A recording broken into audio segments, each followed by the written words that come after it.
Ghosts, spirits, hauntings, they whisper along the lines between truth and myth, tantalizing us with their possibilities. Some people swear to have encountered the spirits of the dead, while others firmly believe this is impossible. Regardless of what the truth is, the concept of ghosts binds us together, intertwining our past and future together in a fascinating way. The possibility of a spiritual life represents the human desire to touch and to understand the afterlife, such as it may be. A good ghost story can scare, enthrall, and connect us to nameless people who lived 100 years ago. Helps us to understand the life they lived and the hardships they've endured. In this video series, we are exploring some of the strangest and the most enduring ghost stories of our local area.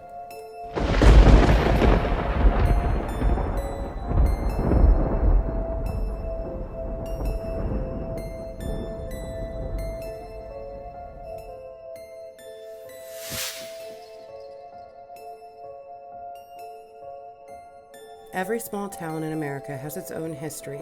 However, the town of Newton in Dale County, Alabama offers much more. For such a small community, it has a very captivating ghost story that has lasted over 150 years. The tale of Bill Sketoe and his unfillable hole goes back at least 150 years. It originates in the haunted Wiregrass area of Alabama. Even though no one has actually seen Sketoe's ghost, there is plenty of evidence to prove it exists. The locals believe Bill Sketoe's ghost and the ghosts of his executioners continue to spook the area in which he was hanged. Let me introduce you to the subject of this tale, Bill Sketoe. He was a Methodist minister whose family originated from Spain. Sketoe was then raised in Newton, Alabama. He was also a Confederate soldier during the Civil War era. His wife suddenly fell ill and he needed to get her some medication. Supposedly, he hired a substitute to fill in for him during the war. This happened during the third year of his service with the Confederate Army. He had 8 children back home and his wife, Sarah, who had suddenly become very sick. Worried that she wouldn't be able to take care of her children, Bill hired a substitute to cover his absence. Upon his return home with the medicines, Sarah quickly began to get much better. The unit of the Confederate Army known as the Home Guard got word of Sketoe's absence. The Home Guard was formed as a method to prevent deserters of the Army during the Civil War. In order to deter other soldiers planning on deserting the Army, the ones caught were often executed. This execution was typically performed as a public observance. However, Sketoe was treated much differently. Because Sketoe had been gone for several weeks, Captain Breyer, the leader of Home Guard, believed he had deserted. He formed a search with the men in his unit to find Sketoe.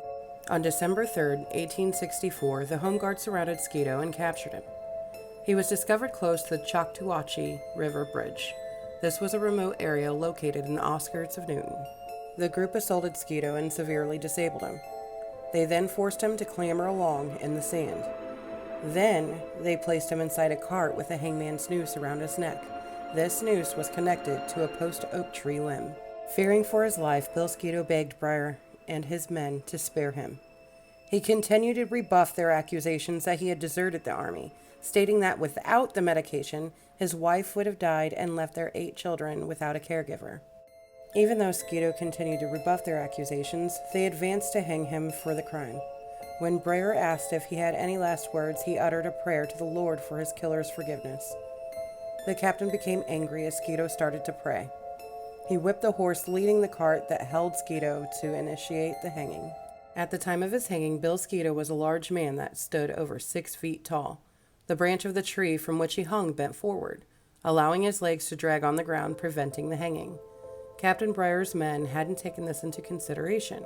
One of the men in the group, George Eccles, was injured and had a crutch. He used this crutch as a makeshift shovel and dug a hole under Sketoe's feet. This hole allowed him to then dangle from the tree and eventually die. This story about how the hole was formed under Sketoe's feet using Eccles' crutch appears truthful, because it has been recounted by the other men present during the hanging. The body of Bill Sketoe was displayed for a while in Newton following his execution. This display was meant as a warning to anyone else who may have the idea of deserting the Confederate Army. He was then taken to Mount Carmel Cemetery in the neighboring town of Echo, Alabama, for his burial.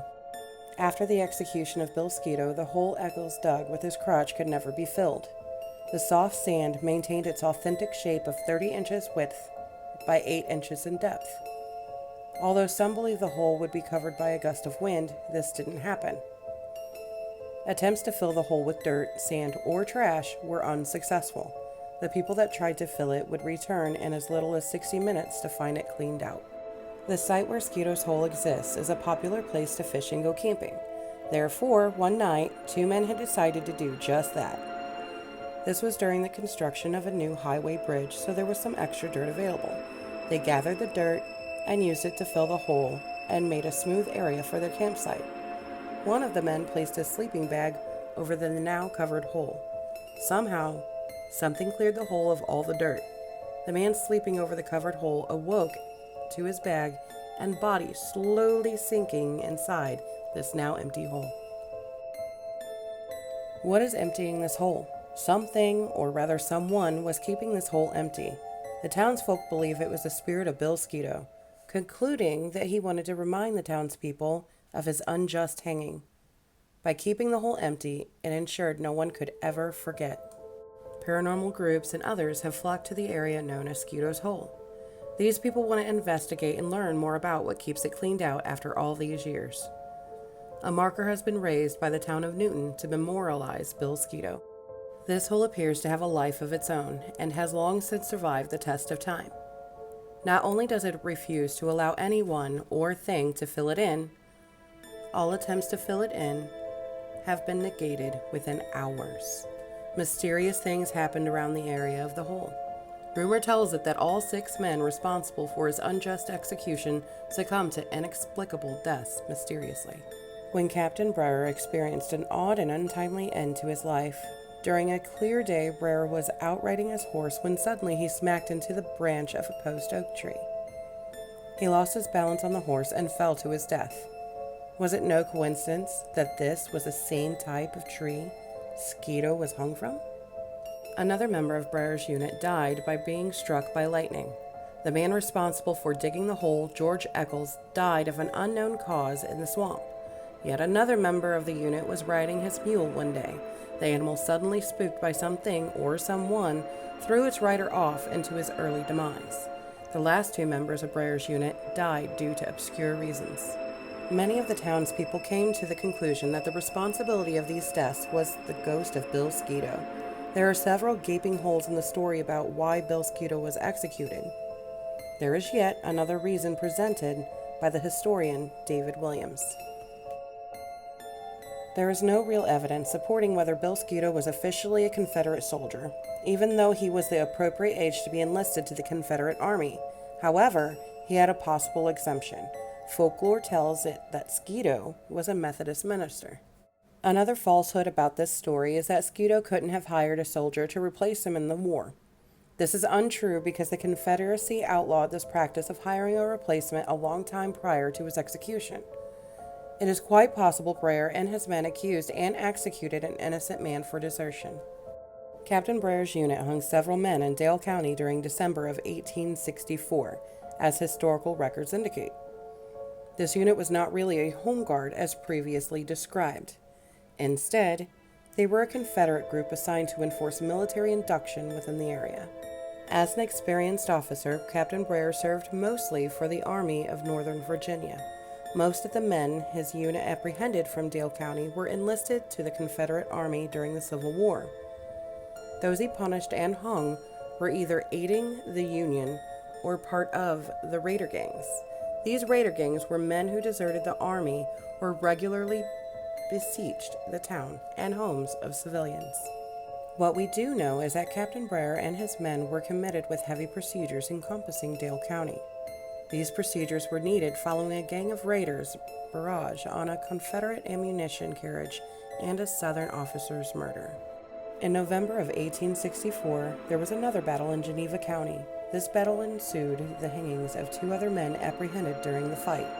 Doc Prim, a 1st Florida U.S. Cavalry soldier who was engaged in undercover for the district, was one. The execution of Sketoe was done within a few days of Prim and the other man. Each of these men were executed in Newton. There is even confirmation that the second man may have hanged on the same day as Sketoe. In 1990, the Chachuachi flood devastated the hole that wouldn't stay filled. The repairs consisted of tons of huge rocks to help support the new bridge. Sketoe's Hole no longer exists. What was once known as Sketoe's Hole is now concealed by a pile of rocks beneath the modernized Newton Bridge. This was done to prevent the area from becoming impaired by future floodwaters. Nothing can move the weight of all those stones covering the hole, not even the feet of a ghost. Bill Sketoe's hole that could not be filled has since been reconstructed. Along with this reconstruction, there is an informative sign which was put near the initial site. This is located at Highway 123 and 134 bridge at the Riverside Park. If you should go across the bridge heading from town, you will come to the park just on the left.